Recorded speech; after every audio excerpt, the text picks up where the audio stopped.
뭐라고 말씀하셨습니까, 여러분? 예쁘다고 하셨어요? 예, 예뻐. 그게 가장 많은 것 같아요. 옆에 분이 뭐라고 또 대답하시던 거예요? 알어. 이렇게 하시던 거예요? 뭐, 인제 알았어? 뭐, 이렇게 하시던 거예요? 여러분, 칭찬의 말. 당신은 커피향과 같습니다. 당신은 봄철의 라일락 향기 같아요. 당신은 시원한 솔바람 같아요. 당신은 추운 겨울날 온돌방 같아요. 여러분 어때요? 이런 말 들으니까 마음이 어때요? 좀 따뜻해져요? 좋아요? 예. 네, 칭찬이라고 했는데 당신은 모기 같아요. 날마다 날 꼬집어요. 뭐 이렇게 하신 분 없겠죠? 예? 왜 그렇게 키가 작아요? 피부는 좀 왜 이러니? 어제 뭘 했니? 막 이러신 분 안 계시죠? 예. 예. 여러분 이러신 분 안 계신 좀 있습니다. 칭찬은요 마음을 여는 열쇠입니다. 그래서 칭찬은 고래도 춤추게 한다고 그러죠. 칭찬과 격려를 통해서 죽고 싶은 사람도 살릴 수 있습니다. 그래서요 사람들 중에 나를 인정해주고 나를 믿어주는 그 한 사람이 옆에 있으면 사람은 살아간대요. 그런데 그 사람이 없다, 나 믿어준 사람 한 사람도 없어, 세상에 나는 혼자야, 이런 사람은요 죽는데요. 그래서 여러분이 그 한 사람, 그 사람이 살아갈 이유가 되는 그 한 사람이 여러분이 되시기를 주의 이름으로 축원합니다. 삶에 그런 사람으로 우리가 남아야 합니다.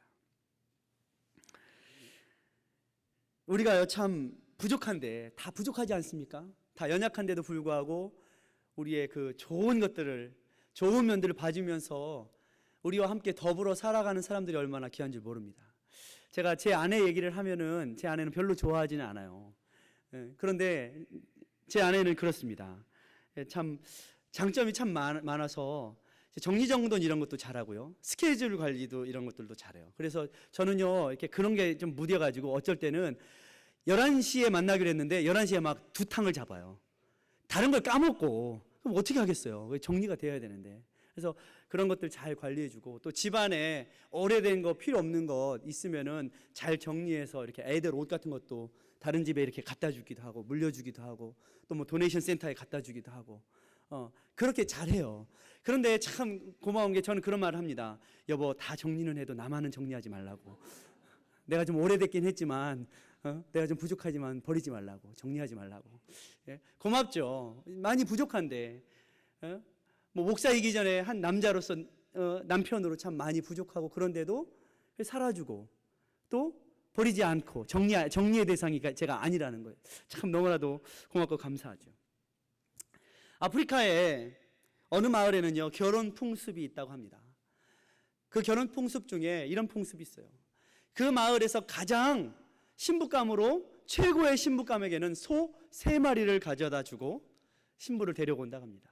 그리고 보통 그냥 보통이다, 그래도 괜찮다 싶으면 소 2마리, 그리고 별로다 싶으면 소 1마리를 그 친정집에 주고 신부를 데리고 온다고 합니다. 그런데 추장의 아들이 어느 집 소녀를, 아가씨를 사랑하게 되었어요. 그런데 사람들은 평소에 그 가정의 그 소녀를 그렇게 예쁘지도 않고 활기차지도 않고 신부감으로는 좀 별로다라고 사람들이 수군거리고 그렇게 무시해 왔어요. 그런데 사랑에 빠진 이 추장의 아들은 이 소녀가 너무나도 귀하고 아름다워 보이는 거예요.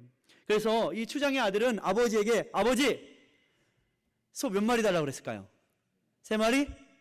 예. 보통은 3마리인데 이 추장의 아들은 소를 9마리 달라고 그랬어요. 9마리. 아버지, 소 9마리 주세요. 뭐하게? 아버지 가만히 계셔보세요. 제가 필요한 데가 있어서 그럽니다. 소 9마리를 가지고 갔어요. 소 9마리를 가지고 가서 그 친정집에 넙죽 절을 하고 따님을 주십시오. 소 9마리. 소 9마리를 주고 사온 이 신부 세댁은 결혼을 하고 나서 1년이 지나고 2년이 지났습니다. 그런데 이 세댁은 처음 시집 올 때와 다르게 하루하루 달라져 가는 거예요. 점점 아름다워지고, 점점 기품이 있어지고, 점점 우아해지고, 얼굴에도 빛이 나요. 행동거지도 나무랄 데 없는 그 동네에서 최고의 세댁, 최고의 신부가 되었던 거예요. 사람들이 추장의 아들에게 묻습니다. 아니 당신은 왜 최고의 신부감이어도 소 3마리면 족한데 소를 9마리나 주고 그 처자를 데리고 왔냐고. 그렇습니다. 그러자 그 추장의 아들은 이렇게 말합니다. 내가 평생 사랑하고 아끼고 사랑할 아내 소 3마리면 족하다고 생각할 수 있지만 나는 그 아내가 앞으로 소 9마리를 주고도 바꿀 수 없는 아내가 될 것이다 라고 믿고 사랑했기 때문에 소 9마리가 아깝지 않았다고. 그렇게 하고 소 9마리를 주기에 아깝지 않은 그 최고의 아내가 됐더라는 것이죠. 여러분, 사랑이 뭐라고 생각하십니까? 사랑은요, 지금 아름다워서, 지금 좋아서, 지금 최고이기 때문에 사랑하는 것, 그것은 사랑을 반의 반도 모릅니다. 성경은요, 사랑을 이렇게 말합니다. 성경은요, 오래 참고, 사랑은 오래 참고, 그리고 사랑의 마지막에는 모든 것을 바라고 모든 것을 견디느니라, 이렇게 말하고 있어요. 여러분, 이 추장의 아들은 자기가 사랑하는 그 아내를 보면서 오래 참고 모든 것을 바랬어요. 내 아내가 지금 모습보다 훨씬 더 소 9마리가 아깝지 않을 만큼 아름다운 귀한 아내가 될 것이다 라는 그 바람으로 했더니, 살았더니 그 아내가 최고의 아내가 됐다라는 거예요. 그리고 모든 것을 견뎌냈다라는 거예요. 그랬더니 그렇게 됐더라는 거예요. 여러분, 어때요? 살다 보면 나의 배우자도, 내가 사랑한다고 했던 사람도 부족함이 보여요, 안 보여요? 보이죠? 아주 많이 보일 수도 있어요. 그러나 사랑은요, 오래 참고 모든 것을 바라고 지금 모습보다 더 멋있는 내 남편이 될 거야. 지금 모습보다 훨씬 더 아름답고 귀한 내 아내가 될 거야. 모든 것을 바라고 그 가운데 모든 것을 견디면 그 사랑은 이루어진다는 것이죠. 그렇습니다. 여러분, 영화 이보다 더 좋을 순 없다라는 영화가 있습니다. 강박증 환자인 잭 니콜슨, 그리고 레스토랑의 여종업원인 헬렌 헌츠라는 여자가 이렇게 말합니다. 강박증 환자인 잭 니콜슨은 헬렌 헌츠에게 사랑한다라고 고백을 하고 싶은데 어때요? 잘 말을 못해요. 강박증이 있어서. 그런데 헬렌 헌츠가 식당에 딱 마주 앉아서 나에 대해서 칭찬 한마디 해보세요, 이렇게 말했어요. 칭찬 한마디 해보세요. 그랬더니 이 잭 니콜슨이 이렇게 말합니다. 약을 먹기로 했어요.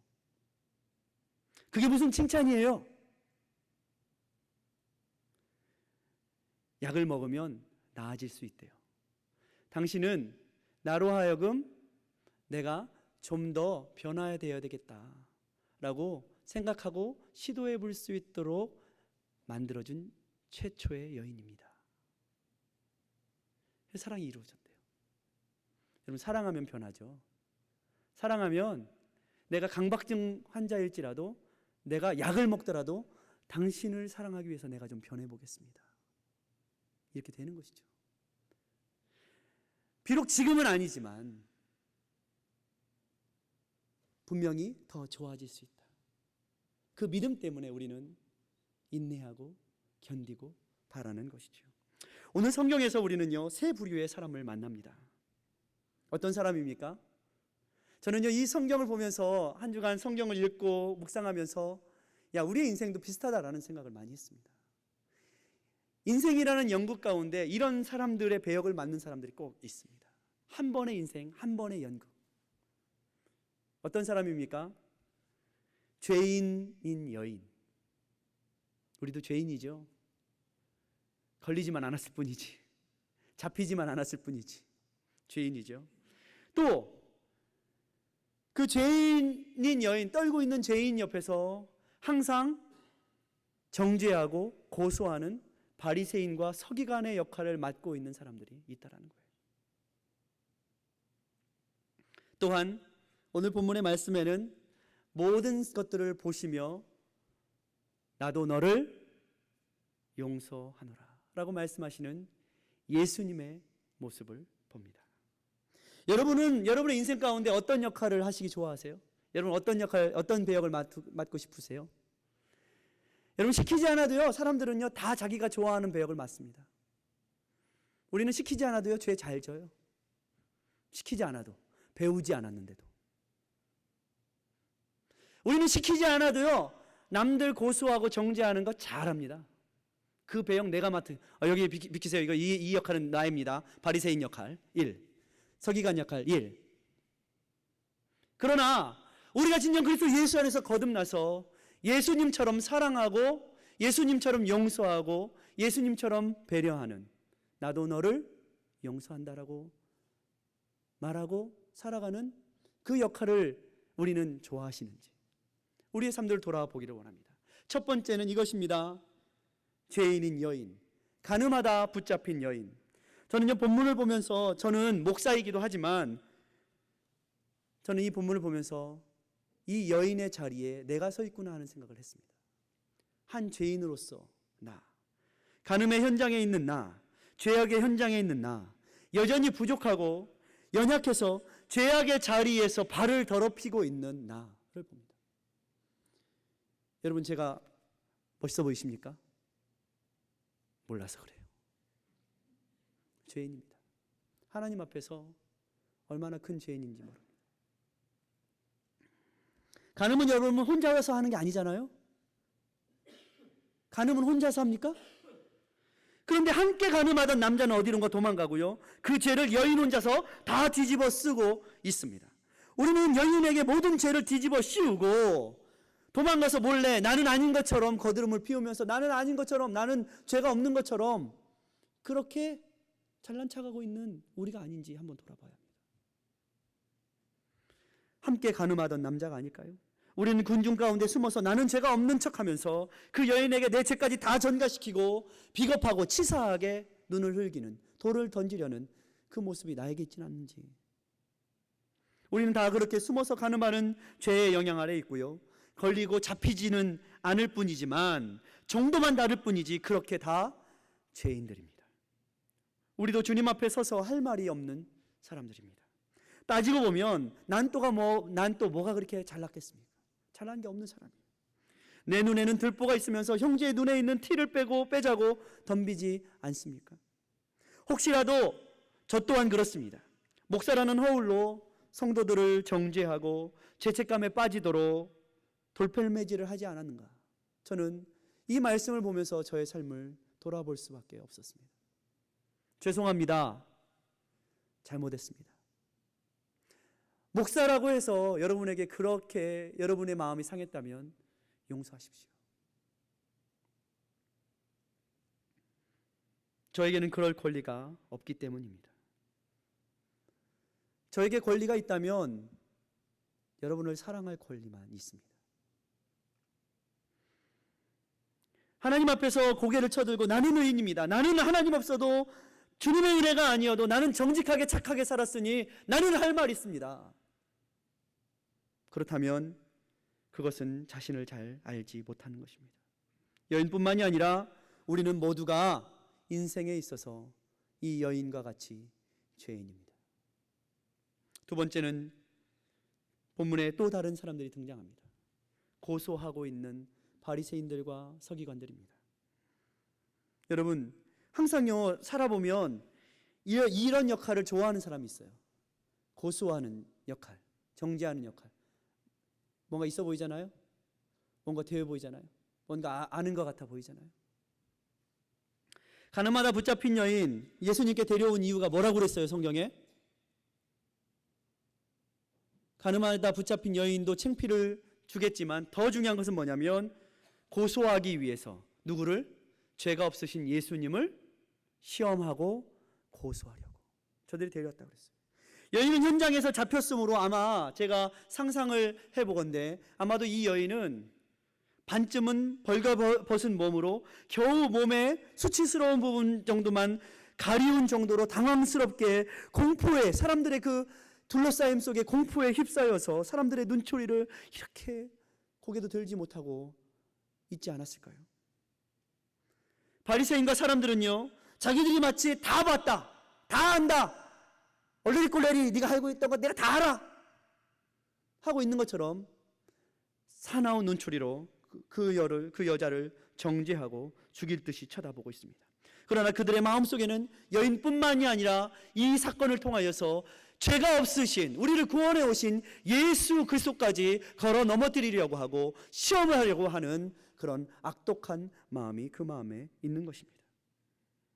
저는요, 이 바리새인의 사람들을요, 자기들이 다 알고 있다, 다 보았다고 확신하고 있지만, 그러나 저는 이들을 볼 때에 배는 게 없는 사람이다 라는 생각을 했습니다. 여러분, 배는 게 없으면 어떻게 됩니까? 배는 게 없는 사람 무섭습니다. 예.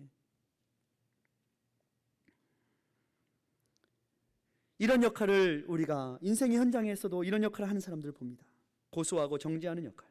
앞에서는 신사이지만 뒤로는 고소하고 예수님을 곤경에 빠뜨리려고 음모를 꾸미고 수군거리는 역할을 하는 사람. 하나님과 율법을 안다고 하면서도 그들은 눈 감고 코끼리 다리를 만지는 거예요. 눈 감고 아무것도 알지 못하면서 하나님을 안다고 내가 코끼리 안 해 하고서 만지는데 뭔 얘기를 하고 있어요? 코끼리의 10분의 1도 알지 못해요. 하나님 눈 감고서 하나님을 만지고서 야, 이런 게 하나님이다. 율법을 만지면서 이게 하나님이다 라고 말하고 있지만 그들은 눈은 떴지만 눈동 잠님과 같은 인생을 살아가고 있는 것입니다. 이 여인의 수치를 통해 예수님을 공경에 빠뜨리려고 하는 악한 마음, 율법의 부분은 보았지만 율법의 그 쏘는 것, 율법의 그 정죄함, 율법의 그 알게 하는 것은 보았지만 그 율법을 만드신 하나님의 사랑은 보지 못하는 이 바리새인과 서기관들, 그들은요 늘 정원에서 비판, 정죄라는 나무, 고소라는 나무에는 물을 줍니다. 율법이란 나무에는 물을 줍니다. 그러나 하나님의 정원에는 용서, 용납, 오래 참음, 신뢰, 친절, 관용, 나눔이라는 나무가, 꽃나무가 있다는 것은 알지 못하는 것이죠. 여러분, 어떤 사람이 실험을 했습니다. A라는 사람을 면접하기로 했어요. 여러분이 면접관이에요. 저는 면접을 보러 온 사람입니다. 안녕하십니까? 잘 부탁드리겠습니다. 1번 누구누구입니다. 그리고 여러분이 면접을 하는 것입니다. 아침에 여러분들을 면접관으로 불러놓고서 아침에 한 사람 한 사람 저를 면접합니다. 그런데 이쪽에 계신 분들에게, 예를 들어서 이쪽에 계신 분들에는 그 사무실로, 그 면접실로 오는 곳에 엘리베이터를 타고 올라오는데 사람들이, 실험하는 사람들이요, 따뜻한 커피 한 잔과 향내 나는 커피 한 잔을 주었어요. 그리고요, 이쪽에 면접관으로 오시는 분들에게는요, 차가운 커피를 주었어요. 어떤 일이 일어났냐면, 오른쪽에 향기가 나는 따뜻한 커피를 받아 드신 분들은요, 이 면접하는 사람, 학생에게 합격 점수를 대부분 주었어요. 그런데 찬 커피를 든 사람은 차은 커피를 딱 들자마자 어떤 마음이 들었을까요? 냉철해야 돼. 똑바로 봐야 돼. 착오가 없어야 돼. 제대로 봐야 돼. 이런 마음이 찬 물을 들고 들었던 거예요. 불합격. 대부분의 사람들이 불합격이라고 주었어요. 여러분, 그래서 우리의 마음에, 우리의 손에 무엇을 드는가가 중요합니다. 여러분, 주일날 아침에 교회 오실 때요, 그래서요 어떻게 하셔야 돼요? 서로 칭찬하세요. 서로 사랑한다. 야, 당신 오늘 잘 어울리는데? 옷이 너무 이쁜데? 여보, 넥타이가 정말 멋있다. 그런데요, 주일날 아침에 왔는데, 이거 머리 어디서 했어? 그러면요, 주일날 아침에 예배를 드리고 하나님 말씀을 들어야 되는데 그 생각이 계속 나는 거예요. 계속 생각이. 머리 풀까? 내 머리 이상한 거 아니야? 그 미장원 아줌마는 내가 조금만 자르라고 그랬는데 많이 잘라가지고 말이지. 설교가 안 들어요. 설교가 말씀이 안 들어와요. 말씀이 안 들어와요. 그래서 여러분 교회 오실 때 여러분 옆에 타고 있는 분하고요 무슨 말 해야 돼요? 좋은 말 해야 돼요. 좋은 말, 착한 말, 사랑한다는 말을 해야지. 당신 어제 왜 그랬어? 이러면요 아침에 와가지고 말씀이 안 들려요. 말씀이. 그래서 토요일 저녁이나 주일 아침에는요 반드시 뭘 하셔야 돼요? 여러분, 아름다운 꽃나무에 물을 주십시오. 여러분 마음속에는요 늑대도 살고요 꽃나무도 살아요. 늑대한테 자꾸 먹이를 주면요, 늑대가 자라가지고 누굴 잡아먹어요? 옆 사람 잡아먹을 것 같죠? 아니요, 날 잡아먹어요, 늑대가. 그런데 꽃나무에 꽃을 주면요, 꽃이 펴서 향기롭게 하고 우리의 마음을 아름답게 합니다. 그래서 하나님의 말씀을 받아들일 수 있게 하는 거예요. 더 아름다운 인생이 되는 거예요. 그렇게 마음을 다스리고 마음의 날마다 꽃을 심고 물을 주는 삶을 사는 사람이 그 입에서도 그 행동에서도 꽃 같은 인생의 삶을 살아가는 것이죠. 성경은 사람은 그 입에서 나오는 말의 열매를 먹고 산다고 말씀하고 있습니다. 말은 살리기도 하고요, 죽이기도 하는데요. 사람들은요, 하나님의 사람들은요, 세우는 말, 살리는 말, 살리는 입술을 해야 합니다. 조금 못나 보여도, 조금 안 돼 보여도, 조금 빠마가 안 나왔어도, 어머 빠마 이쁘다, 잘 나왔다 언니, 이렇게 해줘야지. 예? 안 나왔다 그러면 속으로 무슨 말 하는지 알아요? 사람들은 다 그렇습니다. 나쁜 말을 들으면 똑같이 너나 잘하세요, 이런 마음이 말은 안 하지만 속으로 생기는 거예요. 예? 여러분, 제가 잔디를 깔지 않았습니까? 누렁이를 이제 드디어 이제 좀 파랗게 만들었습니다. 그런데요, 잔디를 깔아서 열심히 물도 주고 관리를 하고 있는데 군데군데 누렇게 잔디가 죽어가는 부분이 조금씩 있어요. 있어서 왜 그런가 보니까, 제가 보니까 잔디에 그 원래 있던 잔디들을, 죽은 잔디들을 다 어떻게 해야 돼요? 다 걷어내고 파내야 되잖아요. 근데 파낸다고 열심히 파냈는데도 안 파진 부분들이 있어요. 그러다 보니까 새 잔디가 뿌리를 내릴 수가 없어요. 또 이전에 쳤던 약기운이, 독기운이 남아있는지, 아직 그것이 내려가지 않았는지, 새로운 잔디를 퍼런 놈을 갖다 심었는데도 어때요? 누렇게 죽어가는 거예요. 게다가 심지도 않은 독버섯이 납니다. 물을 많이 줬더니, 이게 버섯은 습기가 많은 곳에 잘 자라잖아요. 아니, 내가 버섯을 심은 적이 없는데 독버섯이 막 자라요. 아침에도, 오늘 아침에 일찍 일어나가지고 제가 독버섯이 하도 많았길래 손으로 그냥 다 뽑으면서, 심지도 않았는데 이놈은 왜 이렇게 잘 자라냐. 여러분, 그렇습니다. 저는 이것을 보면서 깨달은 게 있어요. 목사의 역할이 무엇일까?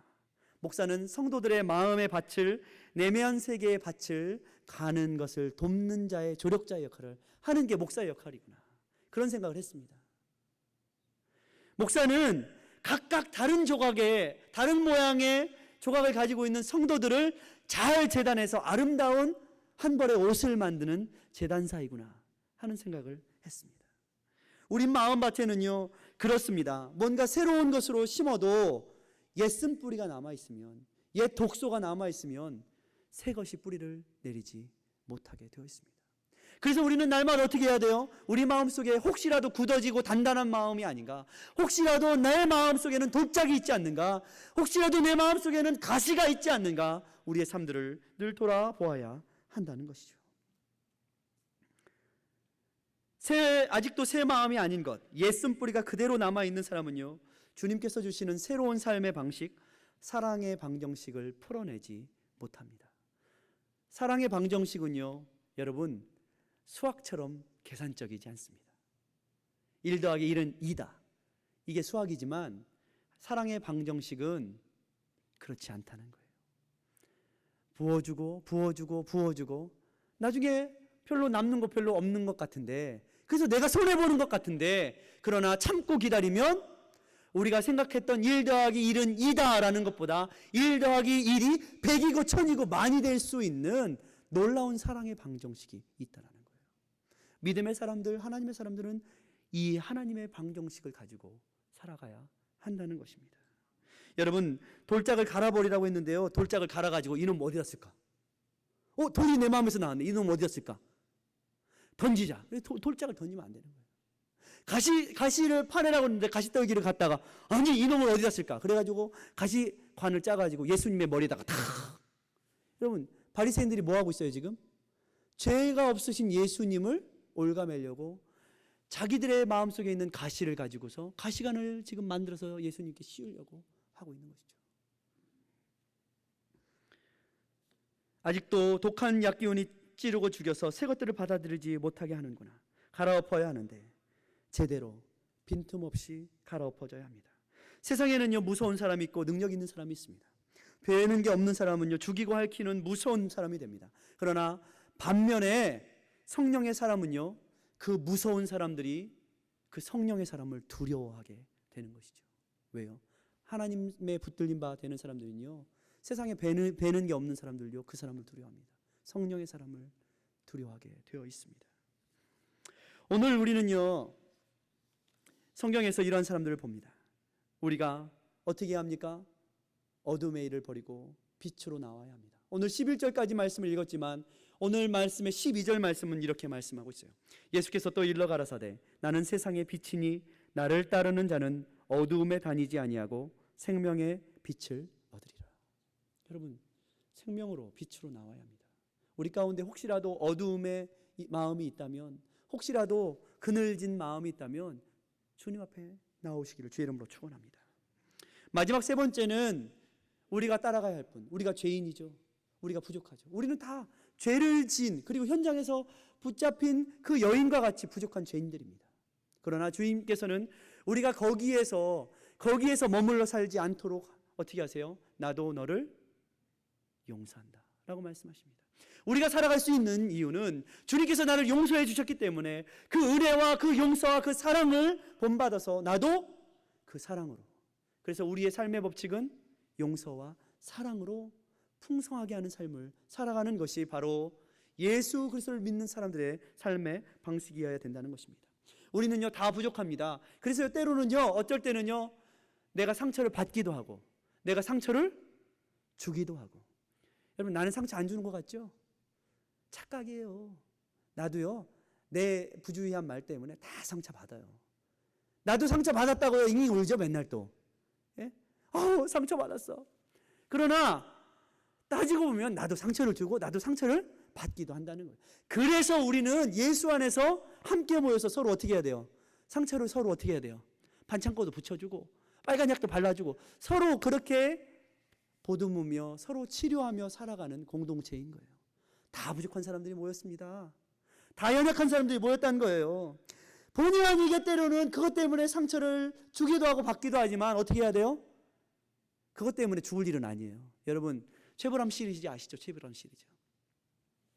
최보람 아저씨가요, 이거 혹시 이 말을 듣고 또 최보람 아저씨가 죽었대 이렇게 또 오해를 하시지 말기 바랍니다. 최보람 시리즈가 있습니다. 최보람 아저씨가 이런 소문을 들었어요. 요즘에 유행하는 유행병이 있는데 그 병은 얼굴에 반점이 시커멓게 생긴대. 그런데 어느 날 아침에 최보람 아저씨가 거울을 딱 봤는데 얼굴에 시커먼 점이 있는 거예요. 이게 어떻게 된 거지? 최보람 아저씨가 아무한테도 물어보지 않고 혼자 고민하는 거예요. 큰일 났다. 아무래도 내가 그 유행병에 걸린 것 같아. 그래서 죽었대요. 나중에 알고 보니까 최보람 아저씨가 아침에 김을 먹다가 김이 붙어가지고 김 붙이고 죽었대. 김 붙이고. 누가 사람한테 가서 물어봤으면 아저씨들이 야 그거 김이야 이렇게 알려줬는데 혼자 고민하다가 김 붙이고 죽었대. 여러분, 많은 사람들이요 김 붙이고 죽으려고 해요. 아무것도 아닌 일 가지고서 이거 죽어야 되는 병인가 하고서 죽는 거예요. 여러분, 우리가 조금만 가슴을 열면 옆 사람에게 가서 야 이거 나 죽을 병 아니지? 괜찮아, 나도 그래. 나도 밥 먹다가 김 붙인다니까. 이렇게 사는 거예요. 예? 여러분, 그렇습니다. 살다 보면 우리는 다 어려운 일도 당하고 상처받는 일도 만납니다. 저도 그래요. 목사라고 그런 일이 하나님이 보호하사 우리나라 만세 그래가지고 목사라고 그런 일들이 피해갈 것 같습니까? 저는 아니라고 봅니다. 목사에게도 때로는 고난이 있고 어려움이 있습니다. 여러분에게 고백하지 않은 일이지만 오늘 고백하겠습니다. 제가요 가지고 있는 조그만 차 야리스라고 있습니다. 야리스. 이 야리스 보기만 하면요 갖다 집어 내불고 싶어요. 네? 왜 그러냐? 제가 야리스를 중고차를 샀어요. 왜냐하면 그 전에 있던 차가 기름 너무 많이 먹고 제가 너무 이렇게 다니는데 유지하는데 부담스러워서 중고차 조그만 차, 기름을 적게 먹는 차를 샀어요. 그런데 그 차를 살 때에 누구한테 샀냐면 한국에서부터 알고 있는 교회 선배, 미국에 와서 만나서 너무 반갑다 이래가지고 그 차를 그에게서 샀어요. 그러면서 참 내가 고맙다고 해가지고 이 사람 소개 저 사람 소개해서 새 차도 막 4대 5대 팔아주고 중고차도 팔아주고 많이 팔아줬어요. 근데 나중에 알고 보니까 이 사람이 저에게 사기를 쳤어요. 원래 착값보다 한 1,000불, 2,000불 더 받았을 뿐만이 아니라 전에 있던 그 중고차를 팔았던 사람의 빚을 은행에 다 갚고 나한테 팔았어야 되는데 그거를 안 갚고 그것까지 다 떠넘기고 도망가 버렸어요. 뱅크럽하고. 어디로 갔는지 몰라요. 그래서 나는 이것을 해결해 보겠다고 은행에 찾아가서, 제가 론을 받은 은행에 찾아가서 론을 했는데 이 은행 사람들도 네가 나의 고객이니 내가 너를 테이크케어하라고 도와주겠다 해놓고서 뭘 하나 사인하래요. 나는 나를 도와주는 은행인 줄 알았더니 나중에 알고 보니까 그 빚까지 다 저에게 뒤집어 씌우는 사인을 하라고 한 거예요. 참 바보같죠. 멍청하죠. 믿고서, 목사이기 때문에 저 사람이 목사에게까지 거짓말을 안 하겠죠. 믿고서 했는데 거짓말을 하고 사기를 치고 또 그것 때문에 차 막 길거리에서 경찰한테 잡혀가지고 끌려가고 그거 찾으러 가고 며칠 헤매고. 저희 아파트에 그거 아시지 않습니까? 저희 아파트에 세워놨는데 어느 날 갑자기 차가 아침에 새벽 예배 나오려는데 차가 없어져 버렸어요. 왜 그랬냐? 그 전에 은행이 우리가 주인이다 하고 차를 끌어가 버렸어요. 새벽 기도 나오려고 그랬는데. 여러분 어떻겠어요? 차 보면은 기분 좋겠어요? 여러분 일 아니라고. 여러분 일 아니라고. 저는요, 저 차를 볼 때마다 갔다가 그냥 누가 가져가 버렸으면 좋겠어요. 은행이 그냥 가져가라! 이렇게 해버렸으면 좋겠어요. 막 화가 나요. 이런 일들이 인생을 살다 보면 있어요. 본의 아니게. 내 잘못이 아닌데 삶이 나를 속여요. 나는 믿고서 정말 그 사람한테 잘해주려고 했는데 어때요? 돌아오는 거는 정말 이럴 수가 있느냐? 이럴 수도 있어요. 그래서 제 아내하고 저가 이게 고민 아닙니까? 예. 제가 알고 있는 변호사한테 찾아갔더니 목사님 당하셨습니다. 철저하게 잘 당하셨습니다. 사기를 철저하게 당하셨습니다. 법적으로. 이렇게 말하더라고요. 여러분, 그래서 제 아내하고 제가 이렇게 얘기했어요. 여보, 뭐 인생 살다 보면 이런 일도 있고 저런 일도 있는데 우리가 이 돈 때문에 돈 몇천 불, 뭐 4,000불, 5,000불 가지고 서로 싸울 일이 아니다. 서로 싸울 일이 아니다. 사람이 중요한 것이지 이 돈이 중요하냐. 사람 나고 돈 났지 돈 나고 사람 났냐. 그리고 내가 볼 때는 하나님께서 이것을 통해서 이민 생활하면서 참 형제들끼리 자매들끼리 이웃들끼리 서로 사기치고 싸우고 하면서 마음 상하는 사람들 많은데 하나님이 이걸 통해서 또 성도들의 마음 좀 이해 좀 한번 해보라고 이런 고난도 주시나 보다. 이렇게 말을 하고 여보 우리 이걸 가지고서 시험 들지 않기로 작정합시다. 이렇게 했어요. 이거 가지고 시험 들지 않기로 작정합시다. 그렇게 하고서요. 갚자. 뭐 그 선배 우리가 대신 그 선배 그 떼어먹고 도망간 인간이 얼마나 뭐 발이나 피우고 살겠냐. 그 마음 힘들고 어려울 텐데 우리가 한번 남의 빚도 한번 갚아줘 보자. 그렇게 했어요. 그러니까 속이 어때요? 편해요. 예? 속이 막 차만 보면 막 부글부글 저놈의 야리스 그냥 갖다가 그냥 판묻어 버렸으면 좋겠다 이렇게 생각하던 그 야리스가 지금은 이뻐 보여요. 아이고 참 너 때문에 내가 배운다. 너 때문에 내가 인생을 배운다. 여러분 인생 가운데 때로는요 힘들고 어려운 일들이 생깁니다.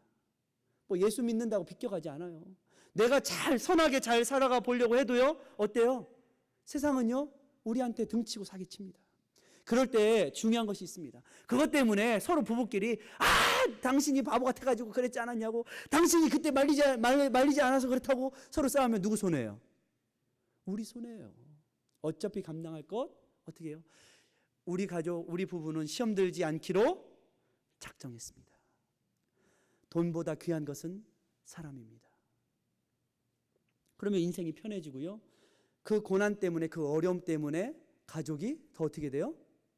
더 하나가 되고 더 사랑할 수 있는 기회가 되는 것이죠.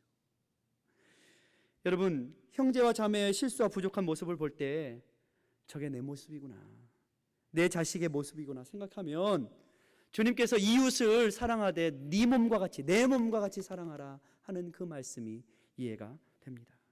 여러분 상처가 조금 났다고, 여러분 우리가 살다 보면 상처도 나고 때로는 그렇게 내가 본의 아니게 다른 사람에게 이용도 당하고 가슴 아프고 화가 나는 일들이 생길 때에 여러분 죽지 마세요.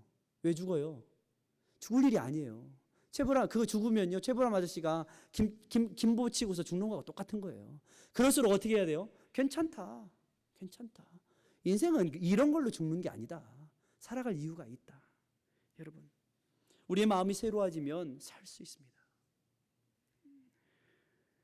이제 우리도 한번 잘 살아봐야 되지 않겠습니까? 잘 살아보세. 잘 살아보세가 어디 노래죠? 새마을운동. 저는요, 이 잘 살아보세 노래가 계속 생각이 났어요. 잘 살아보세, 잘 살아보세, 우리도 한번 잘 살아보세, 잘 살아보세. 여러분, 새마을운동인 것 같죠? 저는 이 노래를 들으면서 새마을운동 노래가 아니라 이것은 새마음운동이다, 이렇게 생각했습니다. 에스겔서 36장 26절에는 이 말씀이 있습니다. 맑은 물로 너희에게 뿌려서 너희로 정결케 하되 곧 너희 모든 더러운 것에서와 모든 우상을 섬김에서 너희를 정결케 할 것이며 또 새 영을 너희 속에 두고 새 마음을 너희에게 주되 너희 육신에서 굳은 마음을 제하고 부드러운 마음을 줄 것이며 또 내 신을 너희 속에 두어 너희로 내 율례를 행하게 하리니. 여러분, 주님께서 우리에게 새 마음을 주십니다. 새 마음이 아니면, 새 영이 아니면, 성령이 아니면 우리가 잘 살아갈 수 없어요. 그래서 여러분, 우리가 세상을 이길 수 있는 비결은 뭐예요? 성령으로 살아가는 것입니다. 성령으로 살아갈 때 우리 가운데 수많은 우리를 넘어뜨리려고 하고 우리를 시험에 들게 하려고 하는 것들을 어떻게 할 수 있어요? 우리 마음에 새 마음이 있으면 어때요? 그것 때문에 절대로 나는 시험 안 든다. 나는 그것 때문에 시험 안 들어. 그렇게 살아갈 수 있는 것입니다. 저와 여러분, 예수님께서는 이렇게 말씀하셨습니다. 나도 너를 정죄하지 아니하노니 가서 다시는 죄를 범치 말라. 여러분, 저도 여러분도 저를, 서로가 서로를 정죄치 않습니다. 중요한 것은 우리가 가서 주님께서 주시는 그 자유함으로 다시는 범죄하는 삶이 아니라 오히려 성령의 열매를 맺으시기를 주의 이름으로 축원합니다. 기도합니다. 주님, 감사합니다. 이 아침에 주님께서 나도 너를 사랑하고 정죄치 않다고 말씀하셨습니다.